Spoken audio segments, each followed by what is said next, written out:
Passage à sec, muraille à terre. Moïse avait envoyé 12 espions explorer le pays promis. 10 d'entre eux dirent « Impossible de vaincre les habitants de ce pays ». Mais Josué et Caleb dirent « Avec Dieu, c'est possible ».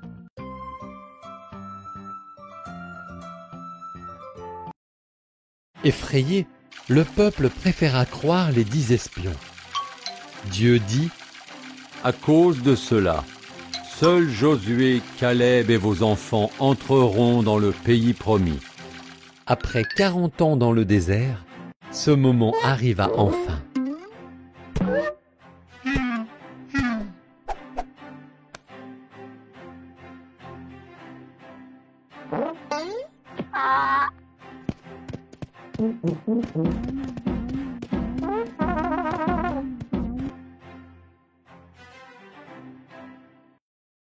Josué envoya 2 espions à Jéricho.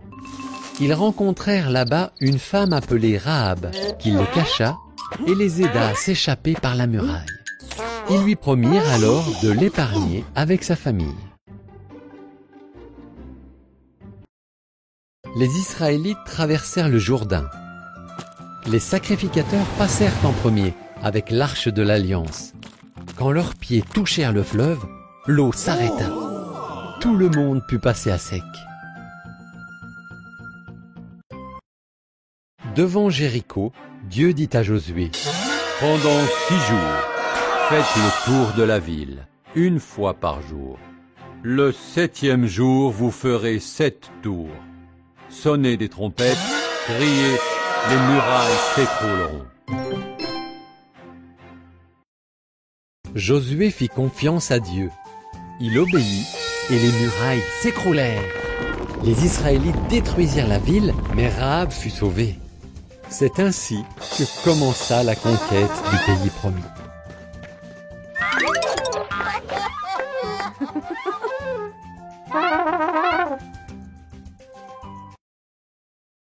Les murailles de Jéricho sont tombées car Josué a fait confiance à Dieu et lui a obéi. Vrai ou faux?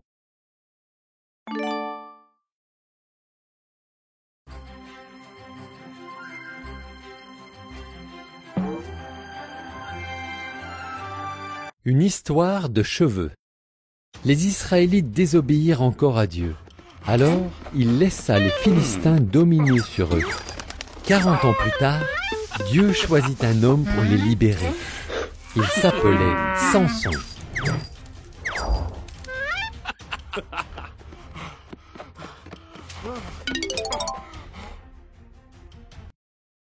Un ange avait annoncé la naissance de Samson à sa mère. Samson aurait 3 engagements à respecter. Ne jamais boire de vin, ne jamais toucher un homme ou un animal mort, ne jamais couper ses cheveux.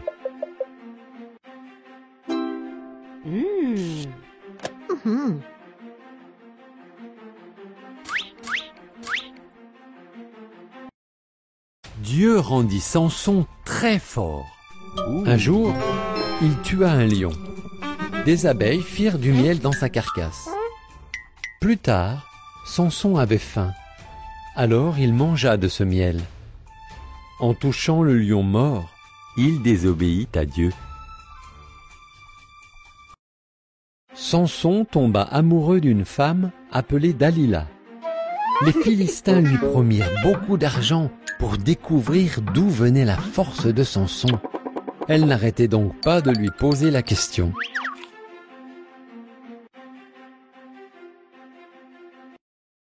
Finalement, Samson lui révéla son secret. « Si on me coupe les cheveux, je perdrai ma force. » Pendant qu'il dormait, Dalila appela un homme qui coupa les cheveux de Samson. Et sa force le quitta. Quand les Philistins arrivèrent, ils purent capturer Samson très facilement. Ils lui crevèrent les yeux et le jetèrent en prison. Samson était condamné à tourner la meule pour écraser le blé. Pour fêter leur victoire sur Samson, les Philistins l'amenèrent dans le temple de leur idole, Dagon. Entre-temps, les cheveux de Samson avaient repoussé. Il pria alors Dieu de le rendre fort une dernière fois.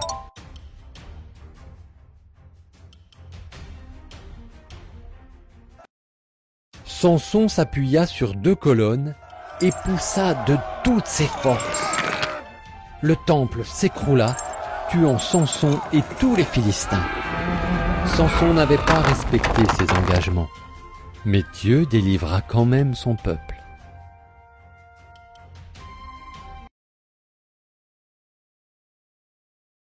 Dieu a-t-il rendu sa force à Samson pour qu'il puisse délivrer le peuple de la main des Philistins?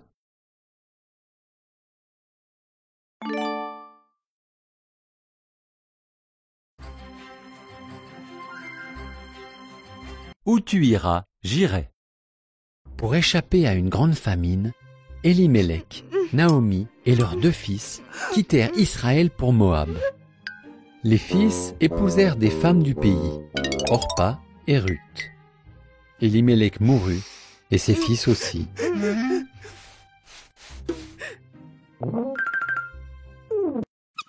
Naomi, Orpa et Ruth étaient maintenant veuves.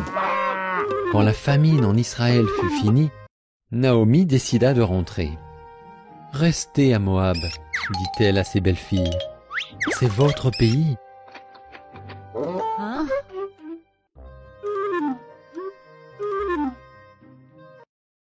Orpa resta à Moab, mais Ruth dit « Où tu iras, j'irai. Ton peuple sera mon peuple. Ton Dieu sera mon Dieu. » Alors Ruth et Naomi partirent toutes les 2 en Israël.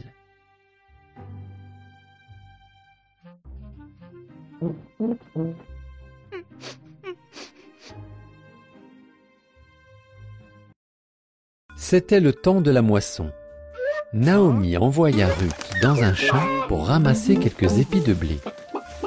Ce champ appartenait à Boaz, qui était de la famille d'Élimélec. Boaz s'approcha de Ruth. « Tu as été très gentille avec Naomi, » lui dit Boaz. « Partir de chez toi a dû être difficile. Que Dieu te bénisse. » Il donna de la nourriture à Ruth et demanda à ses ouvriers de veiller sur elle. Ruth raconta sa journée à Naomi. « Quand quelqu'un meurt, dit Naomi, son plus proche parent prend soin de sa famille. On dit qu'il a le droit de rachat. Pour nous, c'est Boaz qui a ce droit. Reste près de lui. »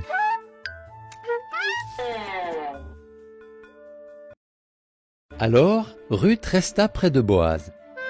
Il l'aimait chaque jour un peu plus. Il racheta la terre d'Élimélec et prit soin de Naomi et Ruth. Puis il demanda à Ruth de l'épouser.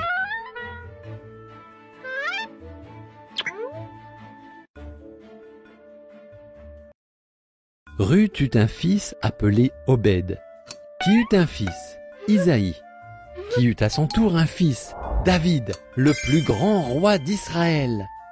Ainsi, Dieu bénit Ruth, comme Boaz en avait fait la prière.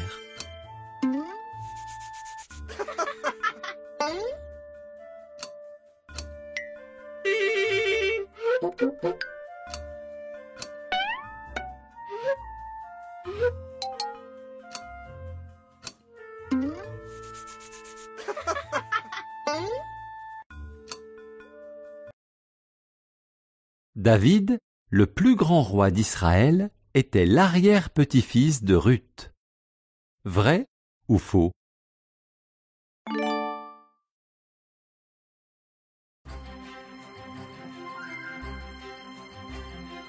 Une voix dans la nuit. Anne était triste car elle n'avait pas d'enfant. Elle pria et Dieu l'exauça. Elle eut un fils qu'elle appela Samuel. Elle était si reconnaissante qu'elle consacra son fils à Dieu pour qu'il le serve. Anne confia son petit garçon au sacrificateur Élie.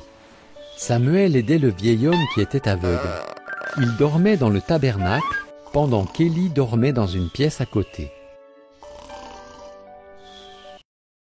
Une nuit, Samuel entendit quelqu'un qui l'appelait. Il se leva et courut vers Élie. « Me voici, dit-il. »« Mais je ne t'ai pas appelé, grommela Élie. Retourne te coucher. »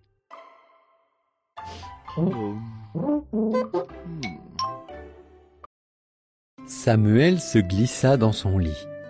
Il entendit à nouveau qu'on l'appelait. Il courut vers Élie. « Me voici, dit-il. »« Je ne t'ai pas appelé, soupira Élie tout endormi. Retourne te coucher. »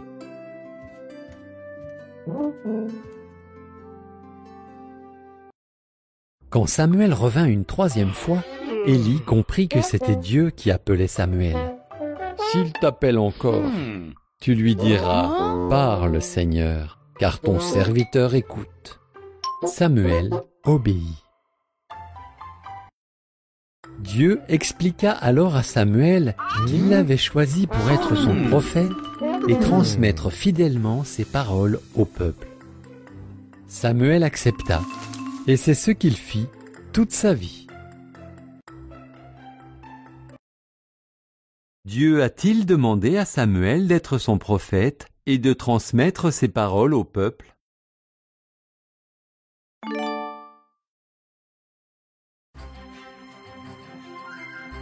Les cailloux, la fronde et le géant. Le premier roi d'Israël s'appelait Saül. Saül n'obéissait pas à Dieu. Alors Dieu dit au prophète Samuel, « Va chez Isaïe. Un de ses fils sera le nouveau roi. » Samuel se rendit à Bethléem, chez Isaïe, qui lui présenta 7 de ses fils. Ils étaient beaux et forts. Dieu dit, « Je n'ai choisi aucun d'eux. Je ne regarde pas à l'apparence, mais à ce qu'il y a dans le cœur. »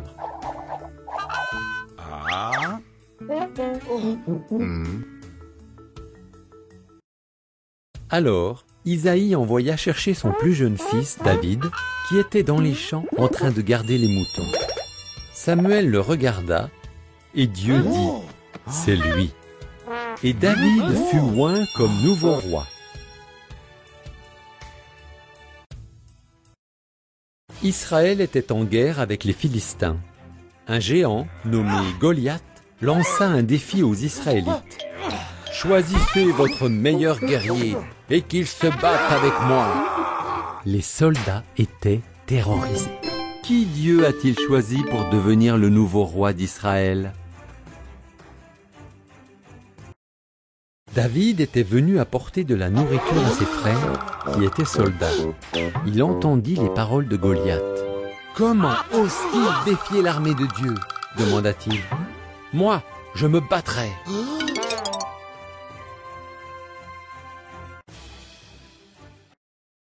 Le roi Saül proposa à David son armure, mais elle était trop lourde. « Dieu m'a délivré des bêtes sauvages. Il m'aidera aussi contre Goliath. » Suis-je un chien pour que... Le roi Saül proposa à David son armure, mais elle était trop lourde. Dieu m'a délivré des bêtes sauvages. Il m'aidera aussi contre Goliath. Et David prit son bâton, sa fronde et 5 pierres. Suis-je un chien pour que tu viennes me combattre avec un bâton? Rugit Goliath. David répondit, toi, tu as une lance, mais moi, j'ai le Dieu d'Israël à mes côtés. David prit une pierre et la lança avec sa fronde. Elle frappa Goliath en plein front et le géant s'écroula. Les Israélites battirent les Philistins. Avec l'aide de Dieu, David était devenu un héros.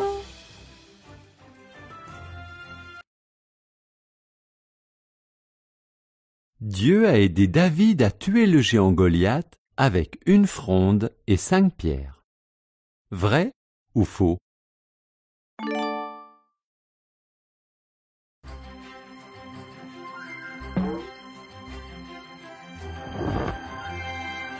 Le feu du ciel. David devint un grand roi. Son fils Salomon lui succéda. Ensuite, le peuple de Dieu eut beaucoup de mauvais rois. le roi Akab fut l'un des pires. Sa femme, Jézabel, adorait le feu. Jézabel entraîna Akab et tout le peuple à adorer Baal. À cause de leur péché, Dieu fit cesser la pluie pendant plusieurs années, et il envoya son prophète Élie vers Akab. « Tu as désobéi à Dieu et tu as adoré Baal, Lui dit Élie. Donne rendez-vous au peuple et aux prophètes de Baal sur le mont Carmel. Je vous prouverai une fois pour toutes qui est le vrai Dieu. » Tout le monde se rassembla sur la montagne. Élie dit au peuple: « Faites un choix. Si le Seigneur est Dieu, suivez-le. Mais si Baal prouve aujourd'hui qu'il est Dieu, alors suivez Baal. »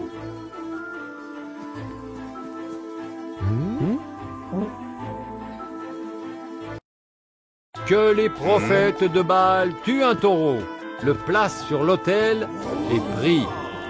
Je ferai la même chose. Le Dieu qui répondra par le feu et brûlera le taureau, c'est lui le vrai Dieu.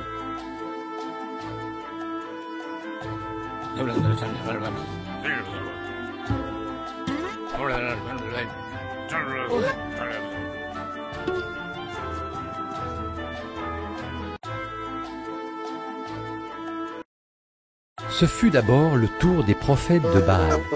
Ils prièrent tout le matin. Pas de feu. Peut-être que Baal dort. Se moqua Élie. Criez plus fort. Ils crièrent tout l'après-midi. Puis vint le tour d'Élie. Il bâtit un autel et mit le bois et le taureau dessus. Il creusa un fossé tout autour et on versa de l'eau sur l'autel. Tellement d'eau que le fossé en fut rempli.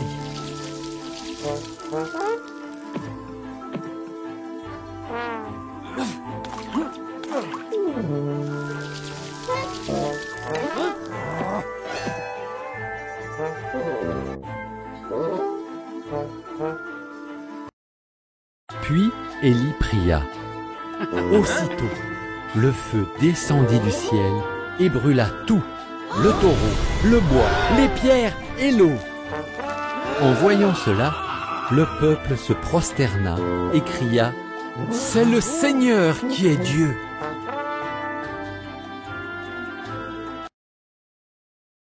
Qu'est-ce que Dieu a envoyé du ciel pour prouver qu'il est le seul vrai Dieu?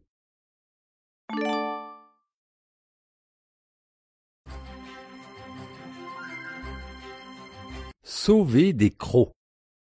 Le peuple d'Israël n'obéissait plus à Dieu. Alors Dieu laissa venir des ennemis qui détruisirent Jérusalem. Ils firent beaucoup de prisonniers parmi le peuple et emmenèrent de nombreux Juifs à Babylone.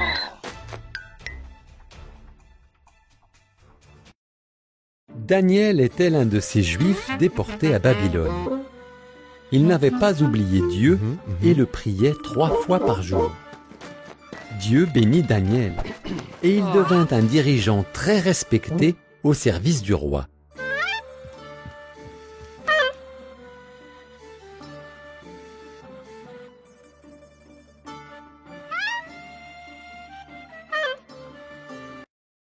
Mais des hommes à la cour du roi étaient jaloux de Daniel.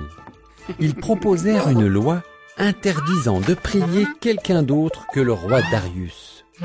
Celui qui désobéirait serait jeté au lion. Darius accepta.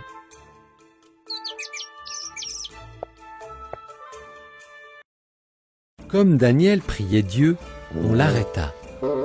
Darius était triste car il aimait bien Daniel.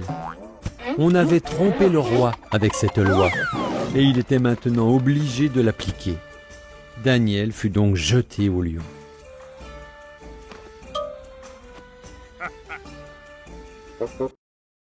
Les lions rugirent. Ils s'apprêtaient à manger Daniel. Mais Dieu envoya un ange pour fermer la gueule des féroces animaux. Daniel passa la nuit dans la fosse aux lions et il ne lui arriva rien.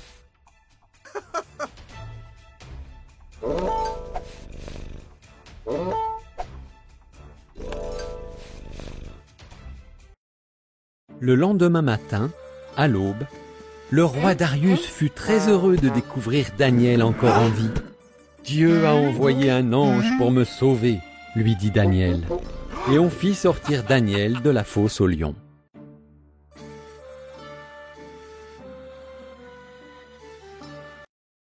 Le roi Darius fit jeter les ennemis de Daniel dans la fosse. Les lions les dévorèrent. Puis, il ordonna que dans tout son royaume, on honore le Dieu de Daniel, le Dieu vivant et tout-puissant.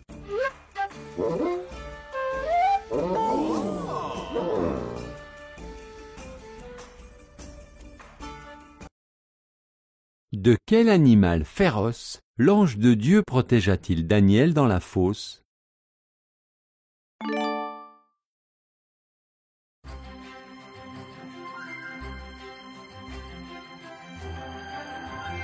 La belle et courageuse reine.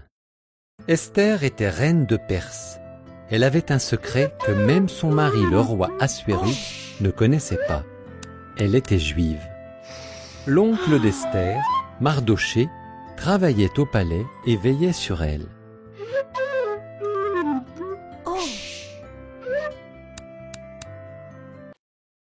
Il y avait au palais un conseiller nommé Aman que le roi voulut récompenser. Aman était si fier, on se prosternait devant lui. Mais pas Mardoché. En colère, Aman décida de le tuer, lui et tous les Juifs. Aman fit croire à Assuérus que le peuple juif était dangereux. Il fallait donc l'éliminer. Le roi accepta et on fixa une date pour tuer les Juifs. Catastrophé, Mardoché envoya un message à la reine Esther. Esther, persuade le roi de changer d'avis. Si je vais le voir sans invitation, je mourrai, sauf s'il me tend le sceptre d'or. Esther, c'est peut-être pour faire face à ce danger que tu es devenue reine.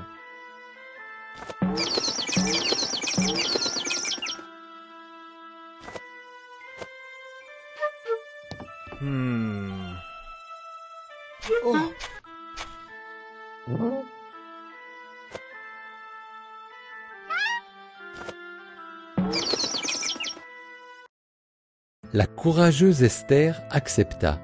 Après avoir prié, elle entra dans la salle du trône. Le roi Assuérus la fit approcher et lui tendit son sceptre d'or. « J'aimerais organiser un repas avec Aman, » dit Esther.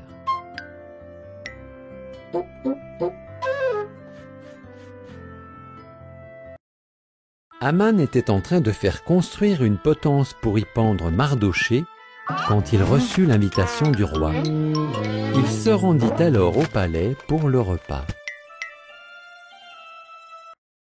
Pendant le repas, Esther dit « Un homme veut nous tuer, moi et mon peuple. »« Qui est-ce » demanda le roi. « C'est ce méchant Aman, l'ennemi des Juifs » s'écria Esther. « Garde, mettez-le à mort !» On pendit Aman à la potence qu'il avait préparée pour Mardoché. Grâce à l'intervention d'Esther, les Juifs étaient sauvés. Ils firent une grande fête qui est encore célébrée aujourd'hui.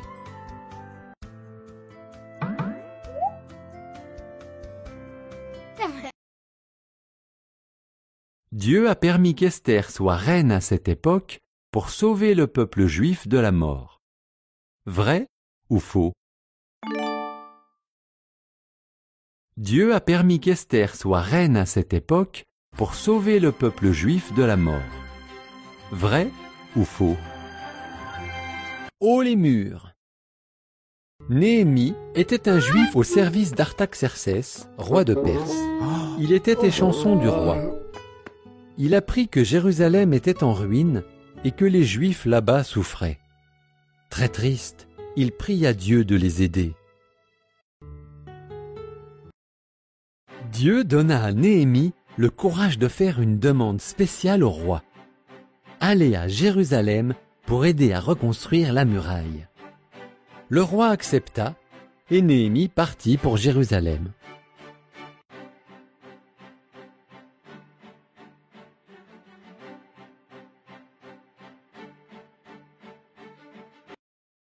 À son arrivée, Néhémie trouva Jérusalem dans un état épouvantable. « Il y a énormément de travail, » dit Néhémie au peuple, « mais avec l'aide de Dieu, nous pouvons rebâtir ces murs. » On se regroupa par famille et tout le monde se mit au travail. Le peuple répara d'abord toutes les portes de la ville. Puis Néhémie et les ouvriers commencèrent à rebâtir la muraille.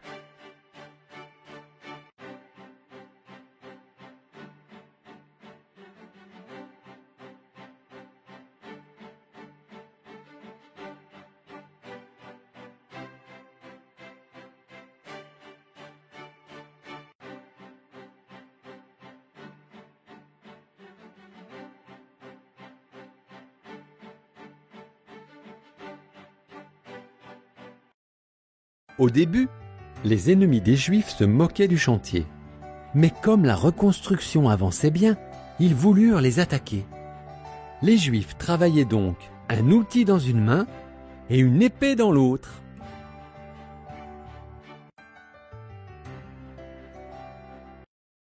La muraille fut reconstruite en 52 jours seulement. Le sacrificateur Esdras lut à tout le peuple le livre de la loi de Dieu.